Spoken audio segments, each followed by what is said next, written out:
La riqueza de las naciones. Autor, Adam Smith. Estudio preliminar y traducción, Carlos Rodríguez Brown. Audiolibro, Business Books. Preámbulo. Aunque hubo pensamiento económico desde la más remota antigüedad, la economía no se desarrolla como disciplina científica hasta el siglo XVIII. El libro que tiene el lector entre sus manos, y cuya versión original fue publicada en 2 volúmenes en Londres a comienzos de marzo de 1776, es una suerte de partida de nacimiento de la ciencia económica. No solo fue la referencia fundamental de la escuela clásica de economía, que agrupa figuras como Malthus, Say, Ricardo, John Stuart Mill e incluso Karl Marx. Desde entonces hasta hoy los economistas lo han leído y existe un amplio consenso en que el primero y más ilustre de sus colegas fue el escocés Adam Smith, el autor de una investigación sobre la naturaleza y las causas de la riqueza de las naciones, tal el título completo de la obra. Esto solo ya bastaría para que el libro mereciese un lugar en la biblioteca de cualquier persona medianamente culta. Pero hay algo más. Adam Smith no es solamente el padre de una ciencia sino también de una doctrina, el liberalismo económico. Es en este segundo aspecto donde se cimenta la fama de Smith más allá del círculo de los economistas. Probablemente muy pocos políticos han leído La riqueza de las naciones, pero muchos hablan del liberalismo smithiano, y todos saben que fue Adam Smith el autor de la más célebre metáfora económica, según la cual el mercado libre actúa como una mano invisible que maximiza el bienestar general. El lector curioso podrá encontrar la cita apenas comenzado el capítulo 2 del libro 4. La expresión aparece solamente una vez en esta obra y Smith la había empleado antes en solo 2 oportunidades, una en la teoría de los sentimientos morales y otra en un temprano ensayo sobre la historia de la astronomía. Adam Smith nació en Kirkcaldy, un pueblo de la costa este de Escocia, cerca de Edimburgo, en enero de 1723. Nunca conoció a su padre, llamado también Adam Smith, juez e inspector de aduanas, que murió pocas semanas antes de que naciera su hijo. Entre esta traumática circunstancia y la débil salud del niño, se anudó una estrechísima relación entre Adam Smith y su madre. Vivió siempre con ella, nunca se casó y de hecho la sobrevivió apenas 6 años. Smith ha sido llamado el primer economista académico. En efecto, con anterioridad quienes escribían sobre economía fueron con frecuencia hombres de negocios o profesionales o intelectuales, que solo marginalmente abordaban cuestiones económicas. Incluso en el siglo XIX habría grandes economistas que ni estudiaron en la universidad ni fueron después profesores, como sucedió con David Ricardo y John Stuart Mill, quizás las 2 mentes más importantes de la escuela clásica después del propio Smith, que fue un universitario. Hasta tenía las señas personales casi caricaturescas del profesor distraído, hablaba solo, se abstraía, salía a pasear y se perdía, etc. En 1737 ingresó en la Universidad de Glasgow, y recibió la influencia de la escuela histórica escocesa, al estudiar con Francis Hutcheson y otros. Hutcheson era catedrático de filosofía moral, en su asignatura había una parte dedicada a moral práctica, que abordaba los 4 temas siguientes: justicia, defensa, finanzas públicas y lo que llamaban entonces policía, es decir, organización social o política. Allí está el germen de buena parte de la riqueza de las naciones. En 1740 obtiene una beca para ir a estudiar en el Balliol College de Oxford, una universidad entonces decadente, como apunta Smith en el libro 5 de la riqueza. 6 años más tarde regresa a casa y dedica un par de años a escribir ensayos sobre retórica y literatura, astronomía, física y filosofía. En 1748 es invitado por un grupo de amigos a dictar una serie de conferencias sobre literatura y otros temas en Edimburgo. La experiencia resulta un éxito de público y en 1751 es nombrado catedrático en la Universidad de Glasgow, primero de lógica y después de filosofía moral, y traba una firme amistad con el gran filósofo e historiador David Hume, que también iba a escribir páginas extraordinarias sobre economía. Smith destruyó los originales de sus notas y manuscritos, por fortuna. Sin embargo, en 1896 y en 1963 se publicaron unos juegos de apuntes de clase tomados por 2 alumnos suyos de los cursos de 1762 y 1763. En 1759 aparece su primer libro, La teoría de los sentimientos morales, que volverá a Smith muy conocido dentro y fuera de su país. Hubo 6 ediciones en vida del autor y 3 traducciones francesas y 2 alemanas antes de que acabara el siglo XVIII. El libro tuvo un éxito inmediato y de hecho cambiaría por completo la vida de Smith, puesto que dio lugar a su siguiente y muy redituable empleo. Charles Townshend, que llegaría a ser ministro de Economía con el gobierno de William Pitt, padre, y cuyas medidas fiscales avivarían la lucha por la independencia norteamericana. Quedó fascinado con la teoría y decidió que su autor debía ser el mentor de su hijastro. El duque de Buccleuch se lo propuso en 1763 y el pensador escocés aceptó. En 1764 Smith abandona la universidad y durante 3 años se convierte en el preceptor del joven duque de Buccleuch, con quien viaja a Francia. Smith, que en el capítulo primero del libro quinto de La riqueza iba a despotricar contra la costumbre de hacer viajar a los jóvenes al extranjero, aprovecha su estancia en el continente para ir a Ginebra, donde conoce a Voltaire, y a París, donde su amigo David Hume terminaba su periodo como secretario de la embajada inglesa. En París iba a trabar relación con la flor y nata del pensamiento galo, por ejemplo con el notable economista y político A.R.J. Turgot, y con François Queneau, líder de primera escuela económica propiamente dicha, llamada hoy fisiocracia y conocida entonces como Escuela de los Economistas. De vuelta a Kirkcaldy en 1767, y gracias a una pensión vitalicia que le asignó el duque, Smith dedica los 10 años siguientes, los 2 últimos en Londres, a escribir La riqueza de las naciones, que ve la luz en 1776. El economista escocés no pensó que su obra iba a tener mucho éxito, pero al cabo de poco tiempo lo tuvo. Inspiró las reformas liberalizadoras comerciales y fiscales de William Pitt hijo, un admirador declarado de Smith, y es el libro por el cual la posteridad lo iba a reconocer, hasta hoy. Hubo 5 ediciones en vida de Smith. La primera versión española apareció en 1794, en 1778 este padre del libre comercio fue designado comisario de aduanas de Escocia en Edimburgo, donde habían trabajado tanto su padre como otros antepasados suyos.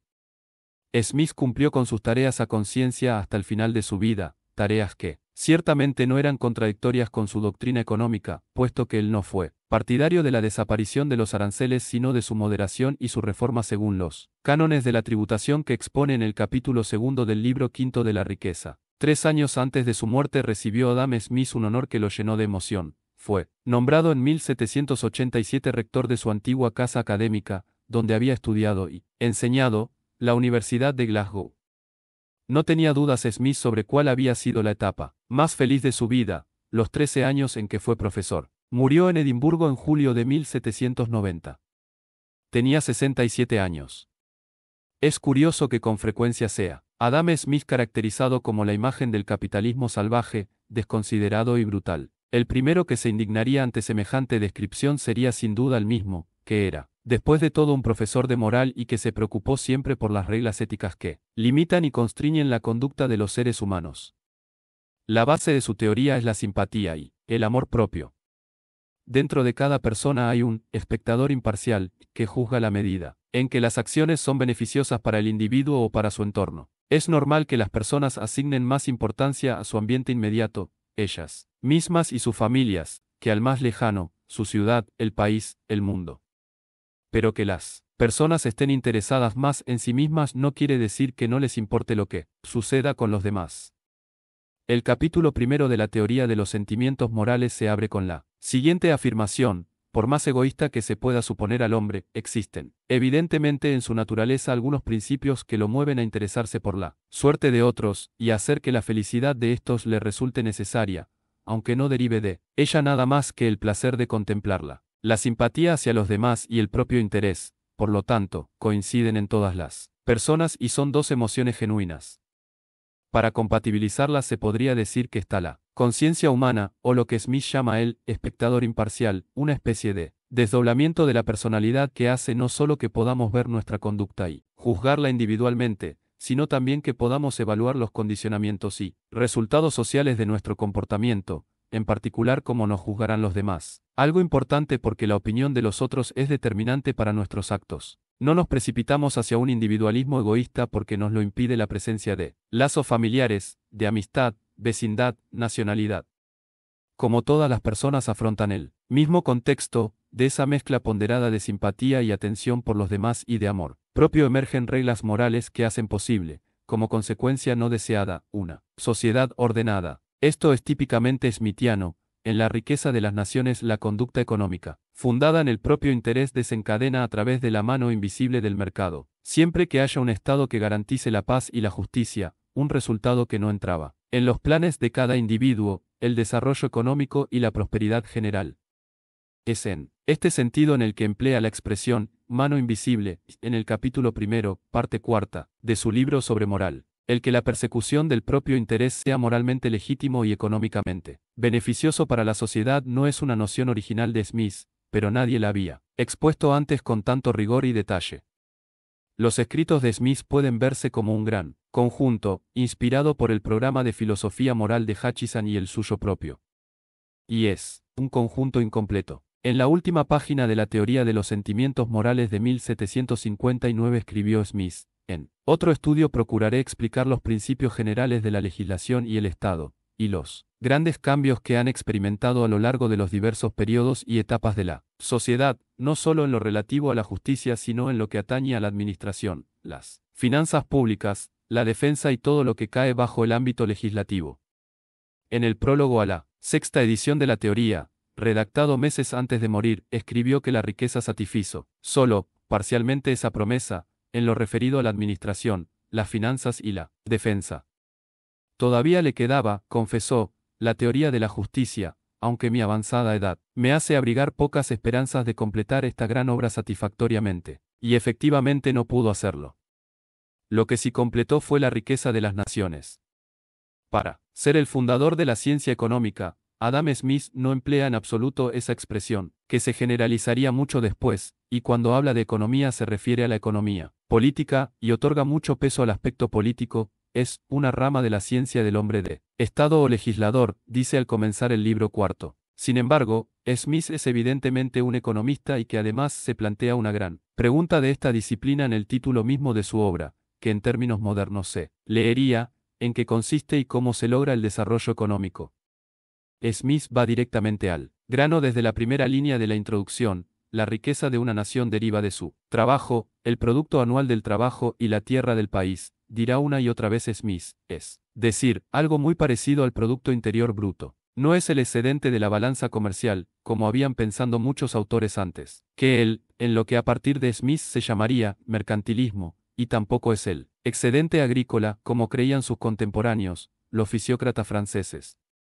Además, es claro que para Smith la riqueza que cuenta es la que está repartida entre los habitantes de un país, lo que hoy se denomina la renta o el PIB per cápita. Una vez establecido que el trabajo es el fondo del que en última instancia brotan todas las riquezas, la cuestión es cómo aumentar ese fondo, y de eso trata el libro primero, que parte de la división del trabajo, el célebre ejemplo de la fábrica de alfileres, derivada de la propensión innata del ser humano a trocar, permutar y cambiar una cosa por otra. De la división del trabajo surge el comercio y el dinero, y de allí los problemas del valor y la distribución.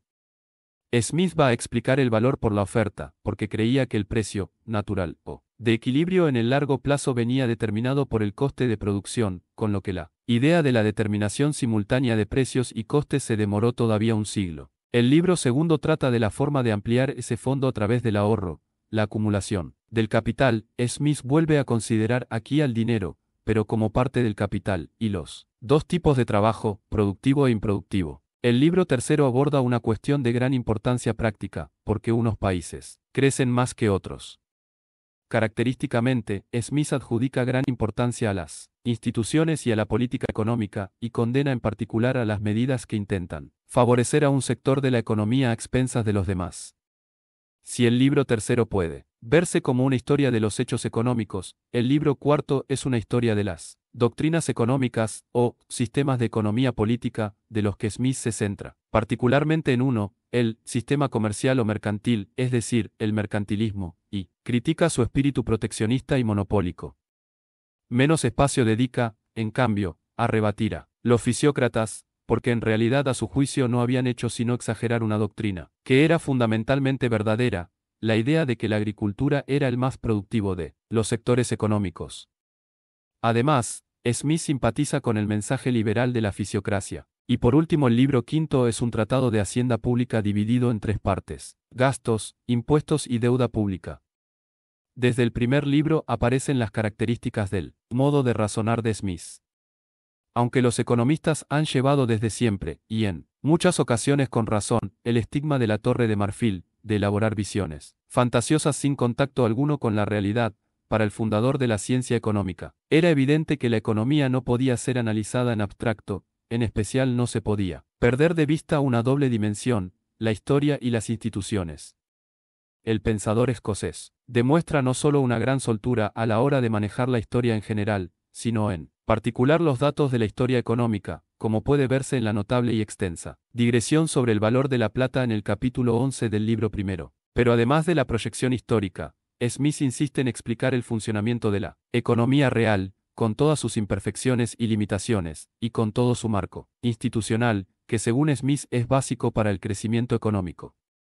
Hay un sistema de libertad natural, afirma Smith, pero en absoluto se impone por sí mismo, sino que necesita un complejo entramado político y legislativo, es decir, la mano visible del Estado y las instituciones. Otros aspectos que chocan con la visión simplista de Smith capitalismo salvaje es su respaldo a que la riqueza se refleje en un incremento en el nivel de vida del pueblo, y el intenso recelo que siente Smith hacia los empresarios. Una cosa es defender al capitalismo, parece decir, y otra cosa muy distinta es defender a los capitalistas, que solo son útiles a la sociedad en la medida en que compitan en el mercado ofreciendo bienes y servicios buenos y baratos, con lo que los consumidores se benefician, y el consumo es el fin último de la producción. Adam Smith dedica a los capitalistas y a su espíritu monopólico y de conspiración contra el público unos comentarios durísimos, de gran relevancia para comprender numerosas polémicas actuales, puesto que Smith demuestra cómo los diversos grupos económicos consiguen privilegios del Estado sobre la base de fingir que representan los más amplios intereses de la sociedad. Pero desde el momento en que se conceden privilegios especiales, se está atentando contra el interés general. Smith lo explica con numerosos ejemplos concretos de desvío forzado de capital hacia una u otra rama específica, que da lugar a unos precios mayores y una producción menor, el esquema clásico del monopolio, que los que habrían tenido lugar en otra circunstancia. El mercantilismo, así, da lugar a un crecimiento menor, pero no a una ausencia de crecimiento. Smith reconoce que los recursos naturales y sobre todo los recursos humanos, y el deseo de cada persona de mejorar su propia condición, se potencian con las instituciones buenas y consiguen compensar los efectos retardatarios de las instituciones malas. E igualmente reconoce que las múltiples reglamentaciones mercantilistas estaban siendo dejadas de lado con más celeridad en Inglaterra que en el resto de Europa. No titubea en aplaudir los méritos de las reformas que ampliaban el campo de la libertad. En ese sentido, España es un ejemplo, aunque desgraciado. En repetidas oportunidades Smith demuestra cómo las intervencionistas instituciones españolas eran particularmente dañinas para el crecimiento económico. El realismo de Smith brilla en el extenso capítulo 7 del libro cuarto, sobre las colonias. En los imperios se ha establecido el sistema mercantilista, por doquier hay monopolios, proteccionismo, compañías exclusivas, prohibiciones y reglamentaciones de todo tipo. Y sin embargo, ha sido tan beneficiosa la extensión del mercado que se ha producido gracias a las colonias, y la extensión del mercado es la clave para la división del trabajo, que a su vez lo es para el crecimiento, que ha podido con todos los efectos perniciosos del imperialismo mercantilista. Algo parecido se observa en el capítulo 1 del libro quinto, cuando Smith analiza las instituciones que facilitan el progreso. La extensa digresión sobre la educación, muy a propósito para comprender los problemas que padece la universidad actual, contiene incisivas críticas al sistema educativo de su época, pero al menos, reconoce el escocés, enseñó algo. Ese mismo capítulo contiene una famosa predicción equivocada de Smith, que aparte de bancos, compañías de seguros y algunas obras públicas hidráulicas, descreía de las posibilidades de las sociedades anónimas, precisamente la personalidad jurídica que iban a adoptar las empresas después de forma masiva. Ha de reconocerse, sin embargo, que la realidad de las últimas décadas del siglo XX y los más recientes estudios sobre la economía empresarial demuestran que no andaba descaminado el escocés en un punto importante. Los problemas que hoy se llamarían de el principal y el agente, es decir, los peligros del abuso por los ejecutivos de la responsabilidad que les confieren los accionistas. Pero, probablemente lo que más asombre a un lector moderno que se aproxime a Smith con la imagen que habitualmente se tiene de él sea el marco de acción aceptable para el Estado. Al terminar el libro cuarto expone Smith los 3 deberes fundamentales del soberano en una sociedad liberal. Primero, el deber de proteger a la sociedad de la violencia e invasión de otras sociedades independientes. Segundo, el deber de proteger, en cuanto sea posible, a cada miembro de la sociedad, frente a la injusticia y opresión de cualquier otro miembro de la misma, o el deber de establecer una exacta administración de la justicia. Y tercero, el deber de edificar y mantener ciertas obras públicas y ciertas instituciones públicas que jamás será del interés de ningún individuo o pequeño número de individuos el edificar y mantener, puesto que el beneficio nunca podría reponer el coste que representarían para una persona o un reducido número de personas, aunque frecuentemente lo reponen con creces para una gran sociedad. Esto basta de por sí para pulverizar toda imagen anarquista de Smith. Pero hay más. El economista escocés y el grueso de los economistas liberales que lo han sucedido hasta la fecha, admiten otras intervenciones del Estado en la vida económica. El propio Smith llegó a alabar dos instituciones paradigmáticas del mercantilismo, las leyes de la usura y las de navegación. Ponderó a las primeras porque la limitación a los tipos de interés impedía que los empresarios más irresponsables drenaran fondos para sus osados proyectos, arrebatándoselos a los más prudentes al ofrecer pagar tasas de interés desorbitadas. Y elogió a las leyes de navegación, que establecían la protección de bandera para el comercio exterior británico, con el argumento de que así se contribuía a sostener una marina de guerra. La defensa es mucho más importante que la opulencia, afirma en el capítulo 2 del libro 4. Adam Smith es, por tanto, un liberal matizado, que no quiere hacer tabla rasa con el sistema anterior, que tenía asimismo más elementos liberales de los que Smith apunta, y mucho menos instaurar en su lugar una anarquía sin Estado. A un anarquista le tienen sin cuidado los impuestos, y Adam Smith redacta un extenso capítulo sobre los mismos, analizándolos prolijamente. Un anarquista, por definición, es enemigo de la propiedad, y para Smith la propiedad privada es característica irrenunciable de la prosperidad, y su defensa misión irrenunciable del Estado. Es evidente, no obstante, que es un liberal, que cree en el mercado, que apoya aquellas intervenciones públicas en donde claramente se demuestre que los fallos del Estado son menores que los del mercado, y que propone además intervenciones en cuya forma los criterios competitivos sean menos vulnerados. Rechaza específicamente las intervenciones particulares del Estado para fomentar tal o cual actividad, para proteger tal o cual sector en mayor beneficio de la comunidad. El argumento que emplea es profundamente práctico, el Estado no sabe cómo hacerlo. Para Smith el sencillo y obvio sistema de la libertad natural equivale a lo siguiente: toda persona, en tanto no viole las leyes de la justicia, queda en perfecta libertad para perseguir su propio interés a su manera y para conducir a su trabajo y su capital hacia la competencia con toda otra persona o clase de personas. El soberano queda absolutamente exento de un deber tal que al intentar cumplirlo se expondría a innumerables confusiones, y para cuyo correcto cumplimiento ninguna sabiduría o conocimiento humano podrá jamás ser suficiente, el deber de vigilar la actividad de los individuos y dirigirla hacia las labores que más convienen al interés de la sociedad. Todas las matizaciones intervencionistas de Smith, en efecto, empalidecen frente a los estados modernos, que absorben la mitad de la riqueza nacional y se afanan cotidianamente en la persecución justo de aquellos objetivos que el escocés quería alejar de la preocupación del sector público. Es posible que la imagen anarquista de Smith derive del contraste entre su liberalismo moderado y prudente y el intervencionismo hipertrofiado y audaz de los estados actuales. Ahí estriba un aspecto en el que Smith está definitivamente anticuado, como lo están casi todos los economistas, salvo un puñado de contemporáneos. A todo les falta una correcta teoría del Estado. Pero al menos Adam Smith abogaba, como buen ilustrado, por un gobierno reformador y liberalizador del antiguo régimen mercantilista, un gobierno diferente del antiguo despotismo nobiliario y eclesial, y al menos los liberales del siglo XIX, herederos de Smith, pretendieron mantener al Estado dentro de ciertos límites. En cambio, John Maynard Keynes y el grueso de los economistas del siglo XX no tuvieron ni siquiera la preocupación ante la ampliación del tamaño del Estado, más aún, la recomendaron como la mejor forma de resolver los problemas económicos. Su responsabilidad en las dificultades creadas por la expansión inédita del sector público en nuestros días es, así, mucho mayor que la del viejo escocés. En todo caso, es claro que en las postrimerías del siglo XX se está viviendo un agotamiento del Estado presuntamente benefactor y un renacimiento de las ideas liberales. ¿Puede ayudar Adam Smith a los políticos que llevan a cabo las reformas económicas de hoy? La riqueza de las naciones aparece en un año crítico para la historia colonial, la independencia de los Estados Unidos.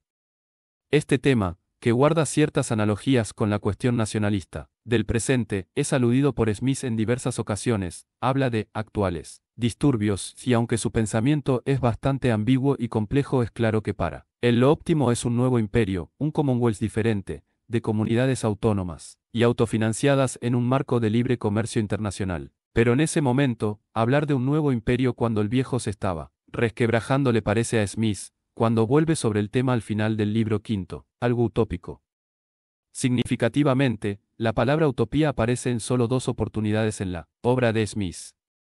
Una es esta del nuevo imperio liberal, y la otra, en el capítulo segundo del libro. Cuarto, es la posibilidad de que el libre comercio sea una realidad completa alguna vez. No se puede sostener, entonces, que Smith no haya tenido conciencia de las limitaciones prácticas de sus ideales. Y eran limitaciones poderosas, no son los prejuicios de la gente, apunta el escocés, la verdadera barrera para la libertad económica, sino los intereses creados. La riqueza de las naciones, entonces, puede alumbrar las reformas modernas en la necesidad de abordarlas con cauto realismo. Otro punto fundamental es que Adam Smith explica la lógica de la intervención y las perturbaciones que comportan la asignación eficiente de los recursos, y permite combatir a los grupos de presión que pretenden hacer y hacen comulgar a gobiernos y ciudadanos con ruedas de molino. La riqueza de las naciones, además, explica por qué la libertad natural es económicamente ventajosa, porque la competencia da lugar a mayor crecimiento que el monopolio. Y un último aspecto de sobresaliente importancia es que su autor ni engaña ni se engaña sobre la dificultad de alcanzar una economía más libre. Esa dificultad es enorme. Adam Smith lo expone magistralmente en el capítulo séptimo del libro cuarto, al comentar que los verdaderos problemas del intervencionismo no aparecen cuando se lo impone sino cuando se lo suprime. Así son de desgraciados los efectos de todas las reglamentaciones del sistema mercantil. No solo introducen desórdenes muy peligrosos en el estado del cuerpo político, sino que son desórdenes con frecuencia difíciles de remediar sin ocasionar, al menos durante un tiempo, desórdenes todavía mayores. Una investigación sobre la naturaleza y las causas de la riqueza de las naciones. Introducción y plan de la obra. El trabajo anual de cada nación es el fondo del que se deriva todo el suministro de cosas necesarias y convenientes para la vida que la nación consume anualmente, y que consisten siempre en el producto inmediato de ese trabajo, o en lo que se compra con dicho producto, a otras naciones. En consecuencia, la nación estará mejor o peor provista de todo lo necesario y cómodo que es capaz de conseguir según la proporción mayor o menor que ese producto, o lo que con él se compra, guarde con respecto al número de personas que lo consumen. En toda nación, esa proporción depende de 2 circunstancias distintas. Primero, de la habilidad, destreza y juicio con que habitualmente se realiza el trabajo, y segundo, de la proporción entre el número de los que están empleados en un trabajo útil y los que no lo están. Sean cuales fueren el suelo, clima o extensión territorial de cualquier nación en particular, la abundancia o escasez de su abastecimiento anual siempre depende, en cada caso particular, de esas 2 circunstancias. Además, la abundancia o escasez de ese abastecimiento parece depender más de la primera circunstancia que de la segunda.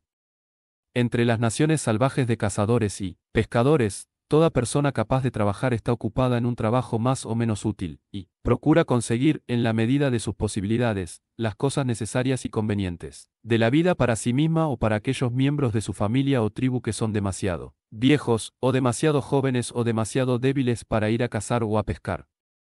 Sin embargo, esas naciones son tan miserablemente pobres que por pura necesidad se ven obligadas, o creen que están obligadas a veces a matar y a veces a abandonar a sus niños, sus ancianos o a los que padecen enfermedades prolongadas, para que perezcan de hambre o sean devorados por animales salvajes. Por el contrario, en las naciones civilizadas y prósperas, numerosas personas no trabajan en absoluto y muchas consumen la producción de 10 veces y frecuentemente 100 veces más trabajo que la mayoría de los ocupados, y sin embargo, la producción del trabajo total de la sociedad es tan grande que todos están a menudo provistos con abundancia, y un trabajador, incluso de la clase más baja y pobre, si es frugal y laborioso, puede disfrutar de una cantidad de cosas necesarias y cómodas para la vida mucho mayor de la que pueda conseguir cualquier salvaje. Las causas de este progreso en la capacidad productiva del trabajo y la forma en que su producto se distribuye naturalmente entre las distintas clases y condiciones del hombre en la sociedad, son el objeto del libro primero de esta investigación. Sea cual fuere el estado de la habilidad, la destreza y el juicio con que el trabajo es aplicado en cualquier nación, la abundancia o escasez de su producto anual debe depender, mientras perdure ese estado, de la proporción entre el número de los que están anualmente ocupados en un trabajo útil y los que no lo están. El número de trabajadores útiles y productivos, como se verá más adelante, está en todas partes en proporción a la cantidad de capital destinada a darles ocupación, y a la forma particular en que dicha cantidad se emplea. El libro segundo, así, trata de la naturaleza del capital, de la manera en que gradualmente se acumula, y de las cantidades diferentes de trabajo que pone en movimiento según las distintas formas en que es empleado. Las naciones aceptablemente avanzadas en lo que se refiere a habilidad, destreza y juicio en la aplicación del trabajo han seguido planes muy distintos para conducirlo o dirigirlo, y no todos esos planes han sido igualmente favorables para el incremento de su producción. La política de algunas naciones ha estimulado extraordinariamente el trabajo en el campo, la de otras, el trabajo en las ciudades. Casi ninguna nación ha tratado de forma equitativa e imparcial a todas las actividades. Desde la caída del Imperio Romano, la política de Europa ha sido más favorable a las artes, las manufacturas y el comercio, actividades de las ciudades, que a la agricultura, el quehacer del campo. Las circunstancias que parecen haber introducido y fomentado esa política son explicadas en el libro tercero. Esos planes diferentes fueron probablemente establecidos debido a intereses y prejuicios privados de algunos estamentos particulares, sin consideración o previsión alguna de sus consecuencias sobre el bienestar general de la sociedad. Sin embargo, han dado lugar a teorías muy distintas de economía política, algunas de las cuales magnifican la importancia de las actividades llevadas a cabo en las ciudades y otras la de las llevadas a cabo en el campo. Dichas teorías han ejercido una considerable influencia, no solo sobre las opiniones de las personas ilustradas, sino también sobre la conducta pública de los príncipes y estados soberanos. He procurado, en el libro cuarto, explicar esas teorías de la forma más completa y precisa, y también los efectos más importantes que han producido en diferentes épocas y naciones. El objeto de los primeros 4 libros de esta obra es explicar en qué ha consistido la renta del conjunto de la población, o cuál ha sido la naturaleza de los fondos que, en naciones y tiempos diferentes, han provisto su consumo anual. El libro quinto y último aborda la renta del soberano o del Estado. En este libro intento mostrar, en primer término, cuáles son los gastos necesarios del Estado, cuáles de estos gastos deben ser sufragados por el conjunto de la sociedad y cuáles solo por una parte específica o por unos miembros particulares de la misma. En segundo término, cuáles son los diversos métodos mediante los cuales se puede lograr que toda la sociedad contribuya a afrontar los pagos que corresponden a la sociedad en su conjunto, y cuáles son las ventajas e inconvenientes principales de cada uno de esos métodos, y en tercer y último término, cuáles son las razones y causas que han inducido a casi todos los estados modernos a hipotecar una fracción de sus ingresos, o a contraer deudas, y cuáles han sido los efectos de tales deudas sobre la riqueza real, que es el producto anual de la tierra y el trabajo de la sociedad.